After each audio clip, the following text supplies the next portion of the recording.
See what happens.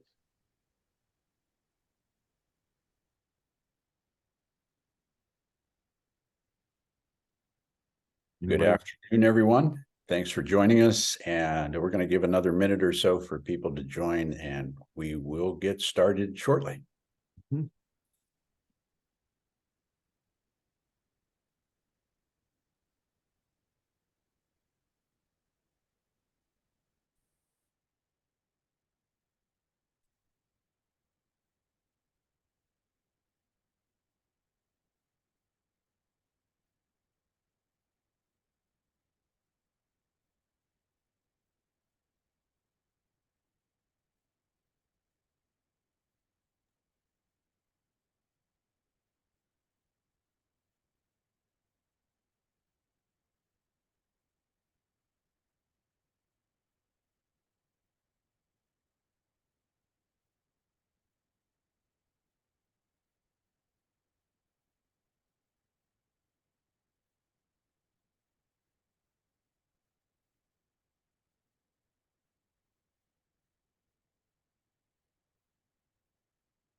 All right. I think it's time for us to get started.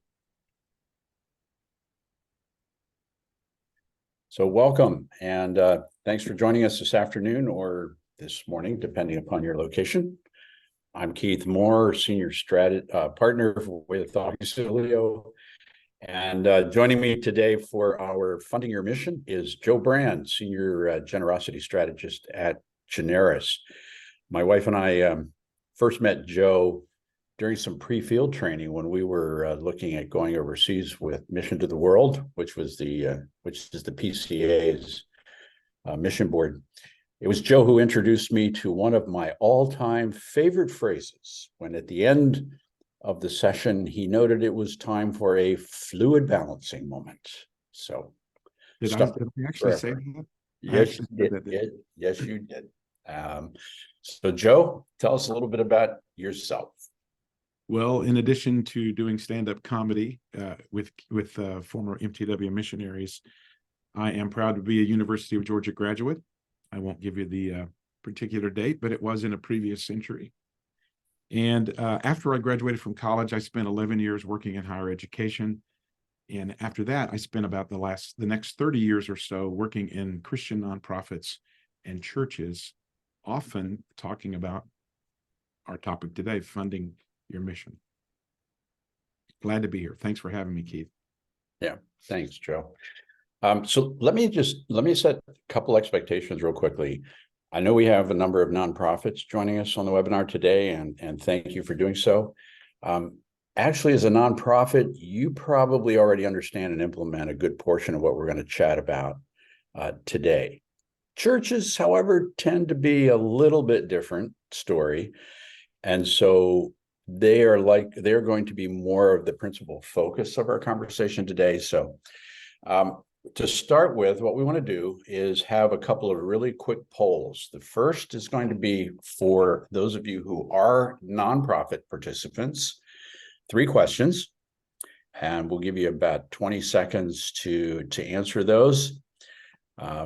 We have a process to acknowledge first-time donors. We know and acknowledge new recurring givers, and we actually have a moves management strategy in place.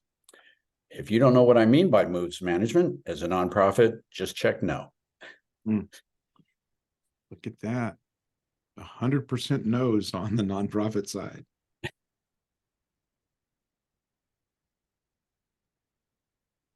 All right. Still getting a few responses.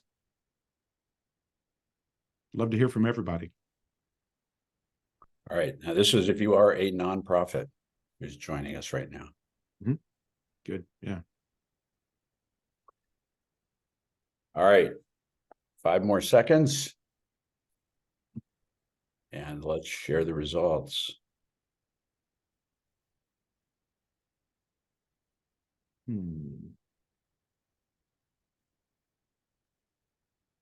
All All right, about 50-50 on the acknowledging first-time donors. Recurring givers a little bit higher. And then no moves management strategy in place. Interesting. I wonder All right. Well, I stand corrected. why is that? You expected it to be different? I thought that more nonprofits would actually have a moves management strategy in place. All right. Let's go to the second poll. For churches, if you are in a church, we have a process to acknowledge first-time donors, new recurring givers, and third is we have had a class or sermon or program about stewardship or generosity in the past 12 months.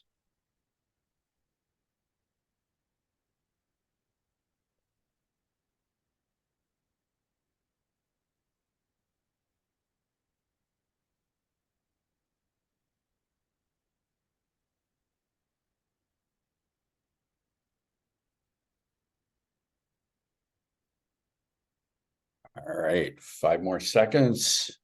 If you're a church participant, answer the questions. All right, let's end the poll. And that's actually better than I thought. All right. Thanks much.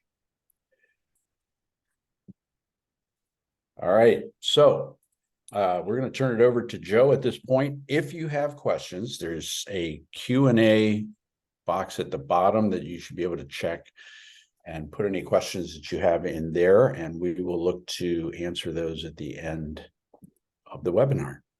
Good. Joe, over to you. Thank you, Keith. And I want to thank the staff from Auxilio in the background who were managing the tech side of things. When we talk about generosity from Generis, we have a particular paradigm that outlines how we approach our counsel. And I wanted to share this quite briefly just to illustrate where we're going to go from here and how you can get there and how we would suggest you get there. So you could call this a three-legged stool or 3 slices of a bigger pie. But the first one is what we would call biblical counsel, biblical truth. And so what that means is that we are, above all, at Generis, a group of churchmen and churchwomen who believe the primacy of the local church is the most important thing that we can support. As a result, we're only going to offer those ideas and counsel which are consonant with what the Bible teaches about generosity or stewardship, or what church history has illustrated. So we're not going to get outside the frame. And in that sense, we're not purely fundraisers. The second leg of this paradigm is what you could call best practice. Best practices means that in the 35 years of Generis, and in my case, the almost 19 years of working in nonprofits and in helping people raise money, we understand what works and what doesn't work. And so we want to combine biblical truth with best practices. And that's a good foundation for any church or not Christian nonprofit to advance their mission. But the third leg is the one that will be the most interesting, and I confess in my experience, the most problematic, and that is your church culture. What this means is that we're not here to destroy your culture or to end it in any particular fashion. We want to support it. We might challenge it from time to time, but we're not your parents, we're your consultants. And so if we offer a suggestion that is inconsistent with your culture, or you think might be too problematic or too much of a shift, we have the experience and background to come up with other alternatives.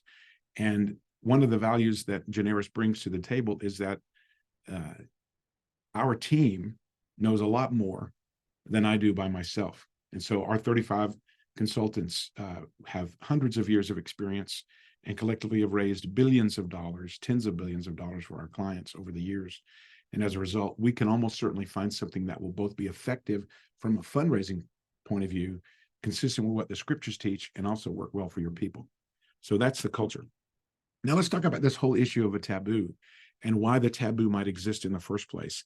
Most pastors, in my experience, approach this topic with the same enthusiasm that they would approach, stabbing themselves in the eye with a knitting needle. In other words, there's almost anything else they would rather talk about than what somebody is doing with their money. There's a couple of reasons for this. One is the taboo exists in part because in American Christianity, it's considered a really bad topic to bring up. It's really off-putting, pardon me. And the idea is that, well, you know, Pastor, it's really none of your business what I do with my money, because my money is mine and I'm responsible for it. I earned it. And since I earned it because I worked, in our economy, money is converted labor. Since I do that and I worked, I get this money, I can do with it whatever I jolly well please. Regardless of the fact that this flies in the face of what Genesis chapter 1 talks about in terms of creation and stewardship being a primary responsibility, the garden didn't belong to Adam. It belonged to God, and it was Adam's job and Eve's job to tend it and to shepherd it. And it's remarkable that a place of absolute perfection and purity, sinless, right, at this point, actually needed a gardener. And so it's not unusual then for us to think that maybe this issue of generosity reaches out into our lives today, and it certainly does in churches. Another reason why this is so a difficult topic could be illustrated by my own experience when I was a young Christian in high school here in Southwest Atlanta. And my pastor at the offering moment would say these things. He either had a 9-word phrase, 9 words, or 5 words.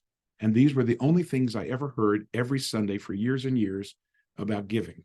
And the 9-word phrase was this: now it's time for God's tithes and our offerings.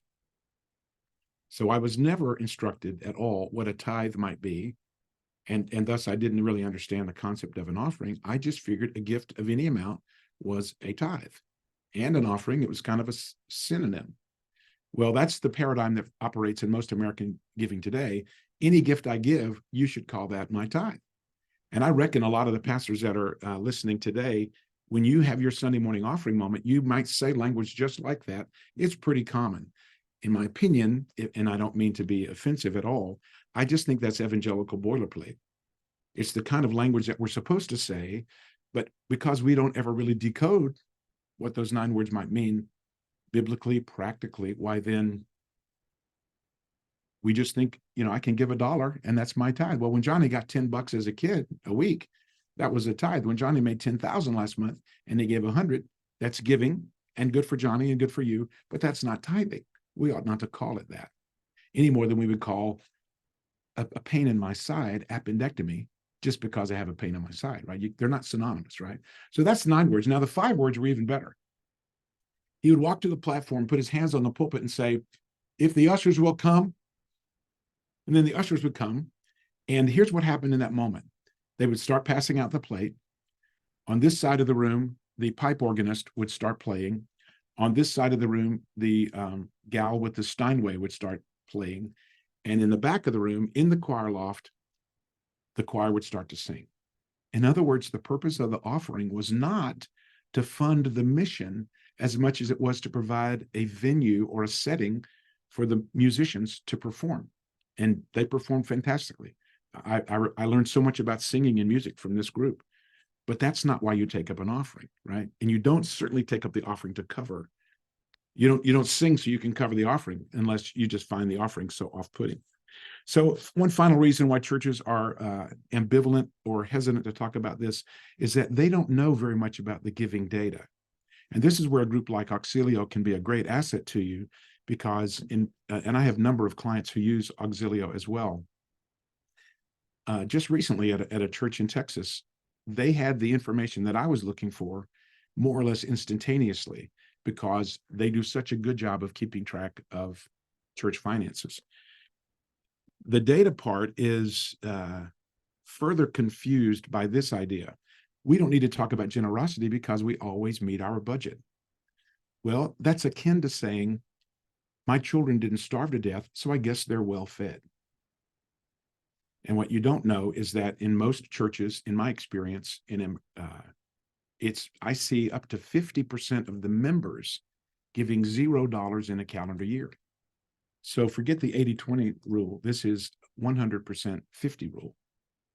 And so while you could complain and bemoan that statistic, I prefer to think of that as a target-rich environment. And so any input you could give or any shifts you could make within the culture could do a lot to unleash generosity for the church, but that's not really our goal. Our real goal is to disciple people. At Generis, we don't think fundraising is a financial journey with spiritual implications. Rather, we think it's a spiritual journey with financial implications. So just like our spiritual journey has moral implications and it has ethical implications, it also has financial ones. And as a result, helping me understand what the Bible teaches about whose stuff is this anyway, and what does it mean to be a steward? And oh yeah, brother, sister, there's an audit in your future, and you want to hear, well done, good and faithful servant. You had a lot, you had a little, you still managed it well, welcome home. Passing that audit, so to speak, is part of this issue about decoding the generosity conversation and breaking the taboo. Now, some practical ideas on how to do this as we move on. The first thing I would say is get a good understanding of what's actually happening in your congregation from a data point of view. And you can do this while still maintaining a level of anonymity internally. Pastors, for example, do not need to know the ability or have the ability to connect names and numbers.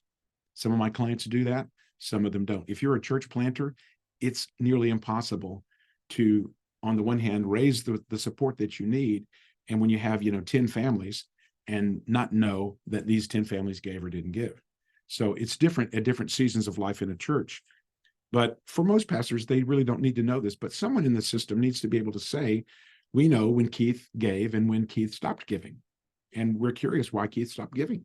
Maybe Keith's family is ill. And there are all kinds of pastoral questions that could be asked if you had that information. But back to my point, having accurate data about who's participating in the support and work of the church and who's not is not the cause or the call for any kind of punitive conversation. We're not mad at you, but we are curious about why this is happening, because the people of God are called to support the work of God. It's pretty straightforward, at least in my mind. And so knowing what's happening in your data is important. Your data has a story to tell, and you ought to figure out that story and tell it in the most compelling and gospel-centered and grace-based way, so that people would hear not what we want from you guys, but what we want for you. We want you to learn to lead a life of generosity, just as God was generous to us in Christ. We want you to hold the things of the world in open hands, stewarding them well. That's always your responsibility, but also not holding them so tightly that to let them go creates anxiety in your heart or fear that we're not going to have enough. It's intriguing in light of just the way the world is today. Americans are the richest people who've ever lived in the history of the world, and most of us think we're just barely getting by.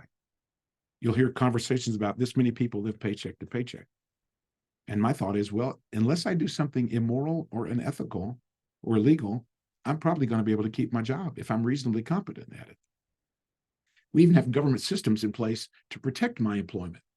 And if my employer acts out badly against me, the government can step in and, defend me.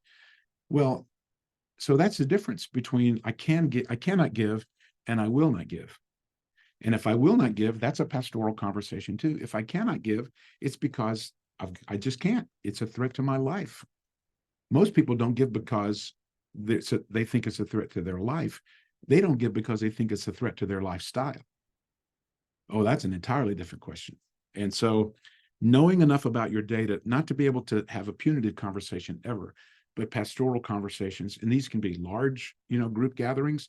They could be, small groups where you just kind of share the information and let them understand we have an enormous untapped capacity to fund the mission that God Almighty has called us to do. Let's solicit, support for that. So that's one strategy, is get a good understanding of your data. Some practical ways to do this: find out the number of people who are giving and the number of members or regular attenders who are not giving. Find the percentage, and you can get this number from the IRS tax tables. Look up your zip code in the tax table and find the percentage of adjusted gross income. Divide that by 10. Then you'll see what a tenth of what a typical tithe might be for adjusted gross income in that zip code. And then ask yourself, is the average member in our church giving that much or less?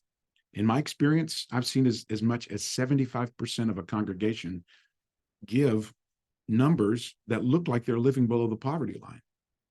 If you gave in that particular year, let's say 26,000, I think that's the number. It's almost 27,000 for this year. If you gave less than $2,700, it's suggestive of one of two things. Either you're living below the poverty line and or you're probably not a tither, right? Now, Generis doesn't have an official position on tithing. For some churches, it's the floor. For others, it's the ceiling. I've had pastors tell me, this is what's so great about being a Christian, Joe. You never have to give more than 10%. I thought, well, I'm not quite sure I'd agree with that idea, but I didn't, talk back to him. But yeah, so my wife and I are tithers and more, and this has been a financial journey and a spiritual journey for us to get to that place. Even though I'm talking today, it doesn't mean that Keith and I have all of these financial challenges figured out. And yeah, we have moments of anxiety too.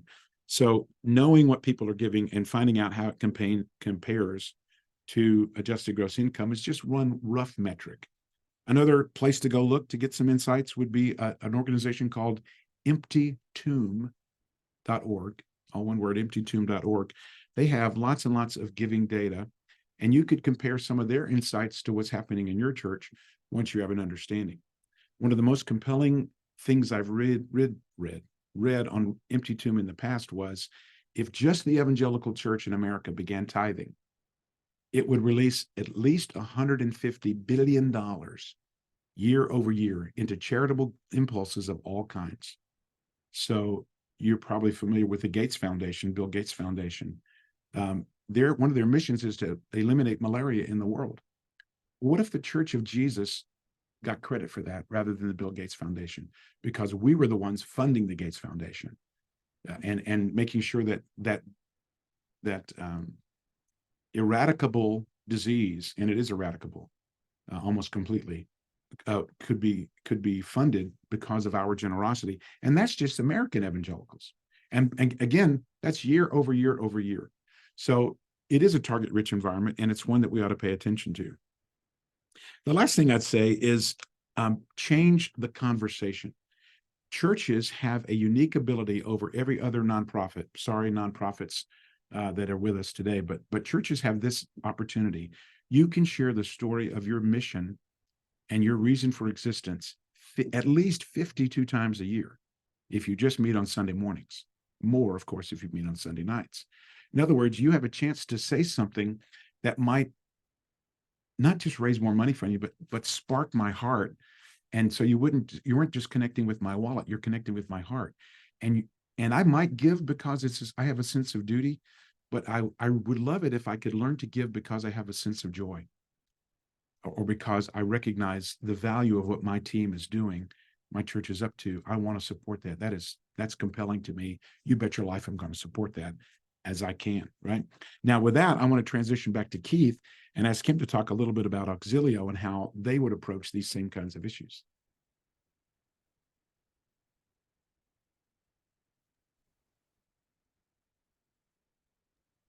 And I have to make sure I take it off mute first. Yes. Thanks, Joe. Again, if you have questions, please get them into the Q&A area, and we'll take as many as we can shortly. So a couple of things that I just want to pick up on what Joe said, right? That we would support 100%. One, this is a spiritual journey, first and foremostly, before I'd say financial journey. I'm also intrigued that Jesus said, where your treasure is, there your heart will be. He didn't have it the reverse, but it's by looking at what I treasure, you can make a good guess as to where my heart happens to be at the moment in terms of its maturing spiritually. So the other thing was, he talked about, start with the data. And so one of the things that we would certainly encourage is just that. I like the idea of asking, right, relative to your church or your nonprofit for that matter. I think there's just three sort of base questions that we can look at. One, with regards to this issue of funding your mission, where are we at the moment? how well do we actually know our donors, our givers, our members? What information do we have about them? Now, this is going to require a couple of things. One is it means that your CRM or your church management system sort of needs to be up to date so that you can, that you're tracking who's there, and who's up to, who's giving at what point in time and so forth. When was the last gift, total numbers of gifts and so forth. So this is really, really useful data. And nonprofits are more familiar with this than churches are, but there are methodologies where you can essentially assess what the giving capacity of someone is as well, based upon what they have given to other organizations. And it's absolutely amazing sometimes, particularly when we've looked at this donor information with nonprofits, where somebody may be giving $100 a month to your nonprofit, and you're going, hey, that's great. But if you actually look at their capacity, you find out that they've actually been giving $5,000 and $10,000 elsewhere. And so knowing who your givers are, how often, and all that they're giving is really important to be able to assess sort of the next stage, right? Which is, where do we want to go? And within the church, that second question is really comes back to the discipleship that Joe mentioned.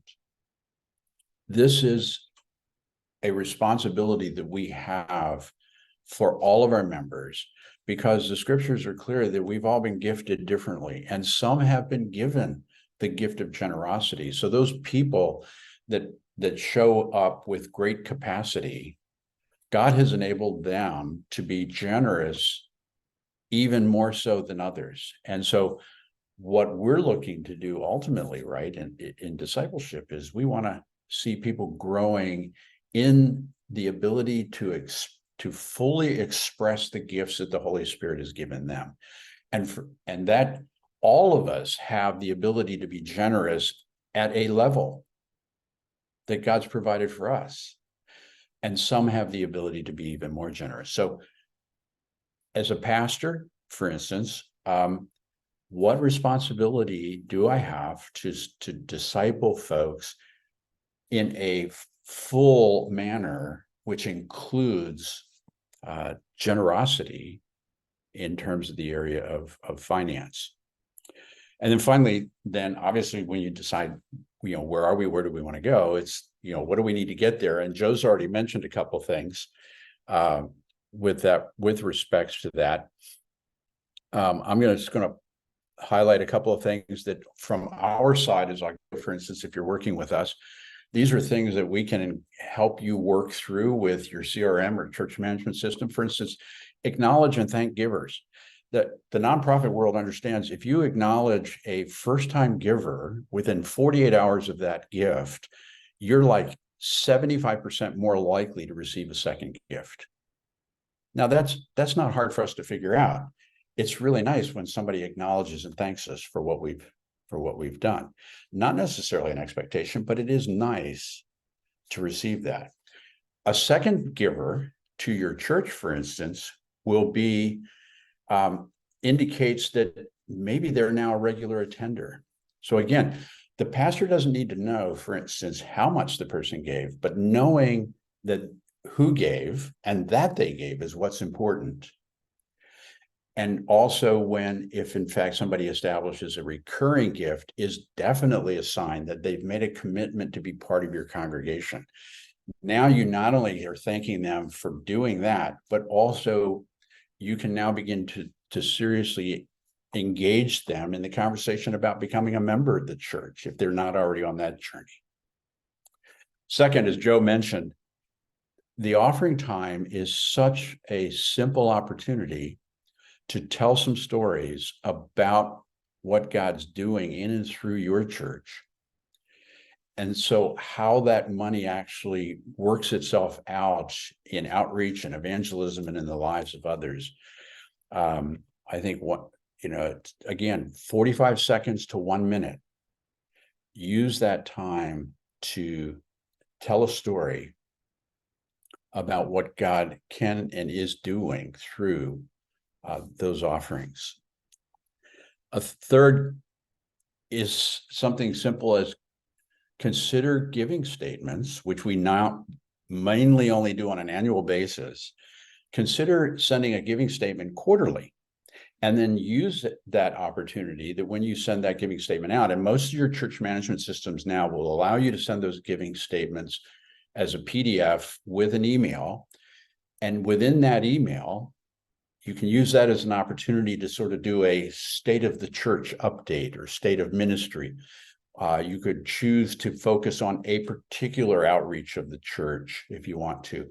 But simply attaching a quarterly giving statement, you're saying now we're going to communicate at least 4 times a year about what's going on, how money's being used. And one thing we do know about younger generations is that they're really interested in knowing that their money is being used well and in service of ministries that they consider important. And then finally, let's give a plug for Giving Tuesday, which is coming up on November 28th. Again, nonprofits tend to use Giving Tuesday well. Churches, not so much, but I would suggest even considering using Giving Tuesday as a church to perhaps look at emphasizing a particular ministry or initiative that your church may be involved in. Or you may choose to say, hey, we already partner with, like my home church here in Washington, D.C., we partner with a number of local ministries as our way of doing service and support. You could choose to actually support some of those local ministries yourself with an emphasis on Giving Tuesday. So again, here just a few opportunities that are available to you based on, this is on information that you already have and can work with. So Tim, what do we have in the way of questions? Yeah, so thanks, folks. Go ahead and submit your questions through the Q&A if you have any. We'll read those out as they come in.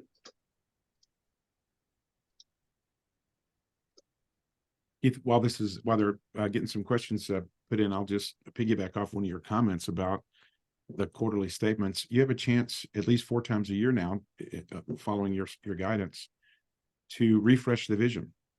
What you don't want to put in the mail is a spreadsheet. I need you to keep track of my gifts, but if you're just sending me a spreadsheet, that might be really, thrilling to the accountants of the world. And God bless all the accountants of the world, including all the Keith Moores and everybody that works for Auxilio. But as liberal arts boys, we are looking for a life change. We want to know that my gift had efficacy in the real world. It did something. And so church leaders, nonprofit leaders, don't ask for people to complete your year-end gift, a year-end gift, so that you can balance your budget. That is not meaningful to me at all. It is at one very, very low level. What is exciting to me and what will move me is for Giving Tuesday, giving money to a particular set of nonprofits. My own church here in suburban Atlanta, we have 4 nonprofits that we support. 2 of them are run by elders in our church, just coincidentally. And so we love to support them, but having a target like that might encourage people to give. So don't just put numbers on a piece of paper. And when you share your budget stories, don't put numbers on the screen. Have somebody come up and say, let me tell you what's happening in our youth ministry. And then your pivot is simply, this is happening because of the generosity of all of you people toward, Gavin, our church youth pastor. You just touched my heart. And if I have a kid in the youth ministry, I know that Gavin's doing great work, and you bet your life I want to support that. So good comments. All right. So first question from Scott. With the majority of giving taking place online, how would you foster a time of offering during the actual worship service? Awesome question. And I'm going to actually go to a congregation that I'm aware of they started something about 6 months ago that I really, really like. They put together a laminated card. It's only about maybe 3 by 2 inches. And on so And this is a church space they rent. So they don't own this space. But what they do is they've got all these laminated cards. They basically put them in the, where the cards would normally be at the beginning of the worship service. Then when it comes time for offering, they encourage people that's got a little QR code that if you haven't given and want to give, you can then scan the QR code right there. Otherwise, you use that as a token of your giving. So you have this tactile experience of a card that you're holding. And now virtually everybody, as the basket comes by on Sunday morning, everybody has something to put in the plate. I really like that idea.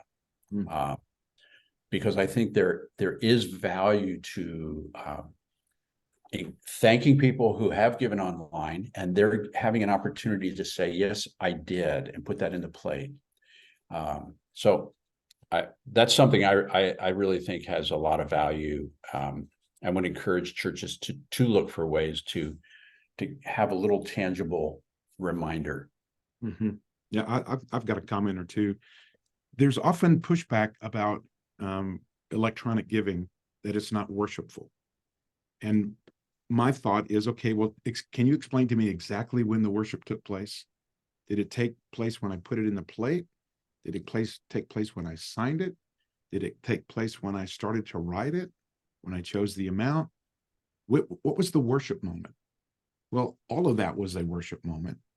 And having said that, which sounds, kind of, we don't need the plate. I'm a big lover of the plate. My own church doesn't pass a plate anymore. Thank you, COVID.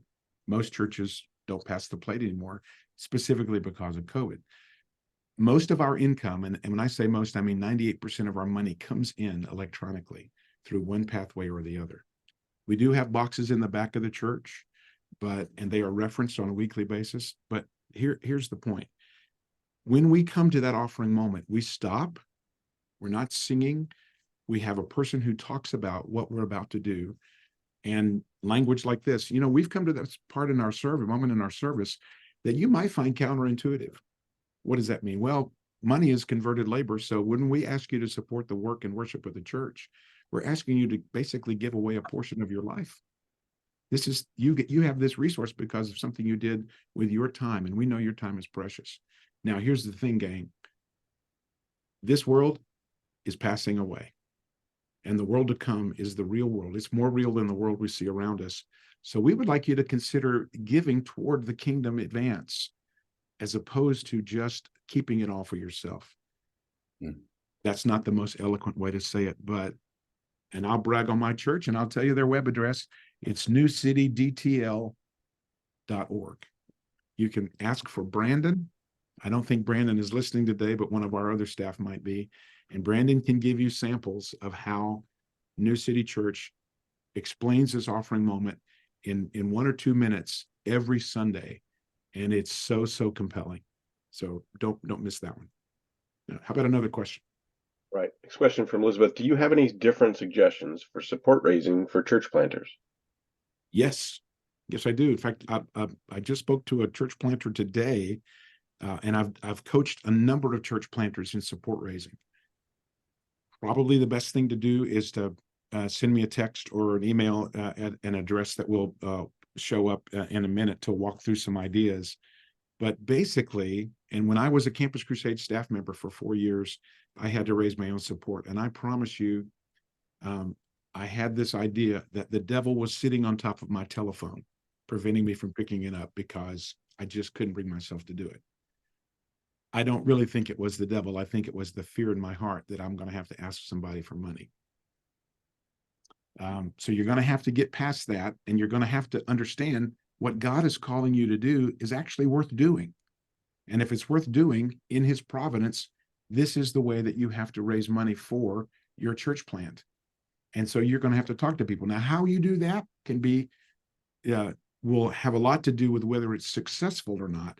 And that's the coaching part that I give to my church planter clients, so that they don't just go in and be ham-fisted. Just one little phrase will catch it all. You can't milk a cow from a distance. You got to get in there hand to hand. And forgive me for the graphic illustration there.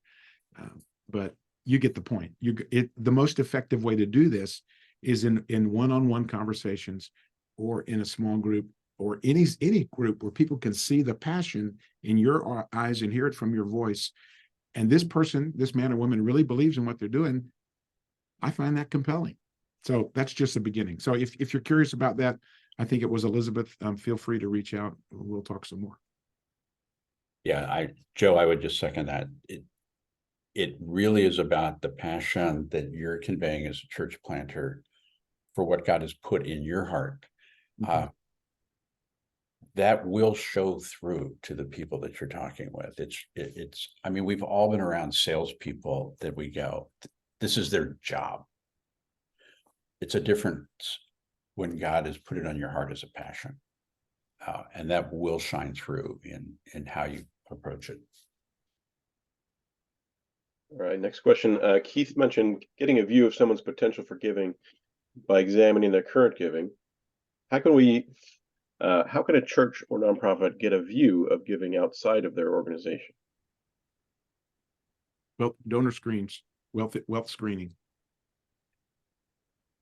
Yeah, there's a variety of services that'll provide this wealth screening, which both will tell you what the individual donor, that if you're providing a list of people, what their individual capacity is and what their giving is in beyond your church if they've been giving elsewhere. I think to be honest with you, I actually probably am a little light on this, but I'm sure there's other statistics around that we can do some more search on in terms of what tends to be the percentage of people giving at different levels, maybe even in different denominations. That's probably out there somewhere. But I can tell you this, that I think it was Barna that it's now down to around 3% of church members tithe on a regular basis, unfortunately. So when you say tithe, you mean a gift of 10% gross? A gift of 10% gross or more. Yeah. Right, which again is why you don't want to keep saying now it's time for tithes and offerings. Yeah. You ought to, it may be time for giving. It's your time for express your generosity. There's a lot of ways to say it, but if you're going to use technical words, remember, words create worlds. And if the words mean different things to different people, you aren't creating the world that you think you are. And so getting clarity around the communication is really critical. And Keith mentioned, and I just jumped in there and said, wealth screening. There are a number of services that you can connect with that will do wealth screening of your donor list. This is especially valuable both for churches and nonprofits, but nonprofits all do this. And what you're looking for is not just their historic giving that you can record, but their giving capacity. And these algorithms in these tools evaluate a large number, 30 to 50 typically, markers of wealth. And they roll this all up into a propensity to give score. How likely is this person to give? And then what a potential gift might be. So, and it's not secret. We're not looking at bank accounts or church records. We're just looking at publicly available data. If you knew how to do this yourself, you could go get the answers to every one of these questions. But these companies, and there's a good handful that are very, very popular in both nonprofits and church space that use them. Generis includes this service in almost everything we do. So Barry's asking, what systems do you recommend for first-time givers? What systems? Yeah, that's what he said. Barry, maybe you can clarify if you mean for communication or. Yeah, I think maybe it's so. Virtually all of the church management and CRMs that we work with have the ability to create different kinds of workflows based on different conditions. And so just about every one of them, if you're not already using that, if you're working with Auxilio already, talk with your partner strategist, right? We can set up a workflow based on a first-time gift that would then alert us. You can alert a particular staff member, or you could alert the pastor that says, hey, this person gave a first-time gift. You could even create email templates and so forth that can get personalized by the pastor to make that a little bit easier. So again, most church management systems and CRMs will have some form of sort of workflow capability built in that you can then utilize to that effect. I love to quote Mary Kay, the cosmetic mogul, at this point. Mary Kay said, most people in the world, and I bet you weren't thinking you were going to hear from Mary Kay today, but I think you can tell that Keith uses her products all the time. It's just incredible. He's such a handsome guy. Yeah. So today is the end of our friendship, by the way. So Mary Kay said, most people are looking for two things: recognition and gratitude. Basically, I see you and I appreciate you. When it comes to churches, what Keith is talking about in terms of first-time giver communication doesn't have to in any way betray confidentiality. For example, let me tell you this, the gold standard in this work, in this slice of the pie, is a handwritten note with a hand-addressed envelope and a colorful stamp. It doesn't go through a postage meter, and there's not a stamp on the return. It's as personalized and human as it can possibly be. So you want to aim for humanistic rather than mechanistic. But here's a sample letter. Dear Keith, my staff have told me that you made your first ever gift to First Pres. And while I don't know the amount, I do want you to know that I'm grateful for your support. If I can serve you in any way, please let me know. I'm so happy to be your pastor. Sincerely, Reverend Joe. Now, you just made an emotional deposit in that giver's life. And you did two things. You made an emotional deposit, but you also closed the loop to let me know that my gift was actually received. And it's not just sitting out there in the ether. So that's really key. All right, we've got time for one more, Tim. All right, so Paul's asking, how would you start a building fund campaign without adversely affecting regular tithes and offerings? I think that's my wheelhouse. At your wheelhouse, Joe. Now, in our experience, we see that a generosity initiative is what we call it. And by the way, I would encourage you not to use the phrases building campaign. You're not building a building so you can say, hey, look at that, we got a building. You're creating for yourself a newer, better, finer, sharper tool to expand your ministry. So we call these processes a generosity initiative. It's not a capital campaign because we're not raising capital. We're discipling people. And so it's about expanding their generosity internally and helping them understand that. Okay, so we've already talked about that. So the way to do it is what we see over time is, because the conversation has now been focused particularly around these gifts that you need for this particular project, the everyday giving, you kind of begin to break the taboo. You've cracked the shell. You're talking about it honestly and forthrightly, and people understand. Maybe there is a place that I could talk about money that wouldn't be so off-putting and, cheesy to people, which we would never recommend. But it's more about funding your mission. Most of the time, church capital campaigns at the end of the process see increased regular giving, not decreased. I think we're coming to our end here. Yep. So, yeah, thank you so much, everybody, for attending. So one thing we want to let you know about is, and Joe, I'll let you talk to it about the Pulse report. Yeah, so if you're interested in some further information, we can provide you a free report, which we call a Pulse report. If you will send us your email, we can send you a download tool that would allow us to get your giving trends over the last 3 years. We're looking for 3 years of giving history because we find that that's a good, backward look. We would prefer that these giving records be anonymized. And as long as your church finance person knows who donor number one is, we don't need the name, right? And so what you'll get is a snapshot of what we think are the most salient points around generosity and giving in your particular church. We can do this for nonprofits as well. If that's of interest to you, the same tool would apply, and one of our staff would follow up with you and go walk through the report with you. Keith, what about the Auxilio part? Well, one is if you work with us already, we'll be the ones providing the data to Joe if you want to take advantage of that pulse report, and that would be a good first step in learning a little bit more again about your givers, and what the current picture looks like. So again, happy to talk to you at any point about some of these things. Again, if you're already working with us, talk to your partner strategist about perhaps setting up some first-time giver acknowledgements or whatever, if that's not already happening. And let's continue the conversation together, because ultimately, again, we feel like our calling is, and I'm speaking for Joe as well, our calling is to support the church in its mission, in its calling, to take the gospel out in word and deed, in your context. And that's what excites us, is to be able to support you in that mission. So thanks for your time today. And we look forward to follow-up conversations. Excellent. And have a great rest of your Wednesday afternoon. Thank you all.